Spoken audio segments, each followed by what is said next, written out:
অত্যন্ত দয়ালু। আমার গর্ত আমি ভরাট করব, এই জন্য সবার দিকে তাকাই থাকবো না।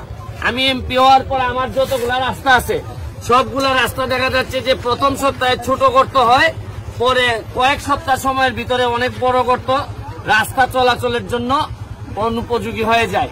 এই জন্য আমি সিদ্ধান্ত নিয়েছি আমাদের গর্ত ভরাট করার জন্য, রাস্তার গর্ত ভরাট করার জন্য নিজেরাই ট্রাক্টর কিনে, আমরা কিনি নাই, দুইজন আমাকে উপহার হিসাবে দিচ্ছেন, 2টা ট্রাক্টর দিয়ে আমরা এলজিডির কাছ থেকে এলজিডি, উনি আমাদের একজন ইঞ্জিনিয়ার, ওনাদের অ্যাকশনের কাছ থেকে আমরা কিছু বিটুমিন নিছি, নিয়ে কিছু পাথর নিছি, নিয়ে বালু নিয়ে আমরা এখন পুরা মাধবপুর এবং সোনারঘাট 2 উপজেলায় এই ট্রাক্টর সবসময় চলতে থাকবে এবং এই বিটুমিন আর পাথরের মধ্য দিয়ে আমরা রাস্তা ভরাট করব।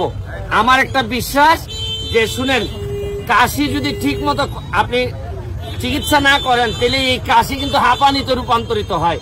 রাস্তার ক্ষেত্রেও গর্ত ভরাট যদি আপনি না করেন তখন পরবর্তীতে এই গর্তের কারণে রাস্তা পুরোপুরি নষ্ট হয়ে যায়। আপনাদেরকে দেখাচ্ছি যে কি কি এই দিকে আসো। হ্যাঁ, এই দেখেন, এটা এই সৌজন্যে মালিক জাপানি, উনি আমাদেরকে এই ট্রাক্টরটা দিছে। এখন গাড়ির মধ্যে কি কি আছে দেখাও। এই যে এই গাড়িটার মধ্যে থাকবে, এই যে সামনে এই যে দেখেন, এটা হচ্ছে পাথর আছে আর বিটুমিনেরটা কই দেখি, এখানে আছে। আরে আমার কাজ শেষ করে দিতে অনেক বড়। এই সরো, তুমি সরো, এই যে নষ্ট হইতেছে। এই যে এই বিটুমিনের জন্য ধন্যবাদ জানাচ্ছি আমাদের হবিগঞ্জের অ্যাকশন মহোদয়কে, যে উনি আমার বিটুমিন দিয়ে সহযোগিতা করার কারণে এখন আমার এলাকার যে রাস্তার গর্ত এইটা ঠিক আছে। এইটা তো হবিগঞ্জের জেলাতে থেকে অনেক অফিসাররা জানেন না কখন গর্তগুলা হচ্ছে, তো এই জন্য আমরা দেখায় যদি 2-3 জন কাজের লোক দিয়ে যদি এটা করাইতে পারি তাহলে কিন্তু আর কোনো সমস্যা হয় না। এই জন্য আমার এই ধারণাটা যদি আপনাদের ভালো লেগে থাকে, সব এলাকায় আপনারা এটা ব্যবহার করতে পারেন। কারণ মেনটেনেন্সের জন্য যে পরিমাণ টাকা খরচ হয়, আসলে প্রপার মেনটেনেন্স শেষ পর্যন্ত হয় না। বিভিন্ন দুর্নীতি, চুরি চামারির কারণে শেষ পর্যন্ত আর কিছুই করা যায় না। তাই আমি বলছি যে এই প্রজেক্টটা হাতে নিয়ে দেখেন, আপনার এলাকাটারে আপনি সেভ করতে পারবেন। আজকের মতো বিদায় নিচ্ছি।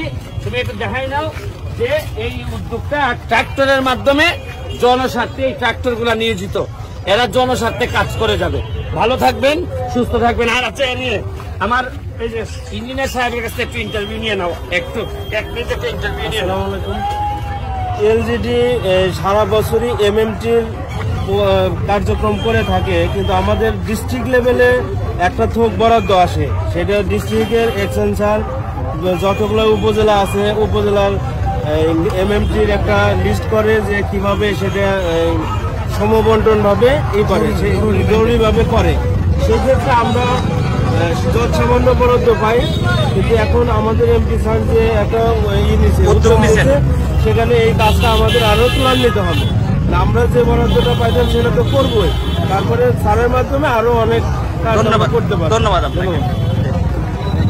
এই হচ্ছে আমাদের ট্রাক্টর। আমরা যদি একটু আপনাদেরকে ট্রাক্টরের লেখাটা দেখাই, এই যে দেখবেন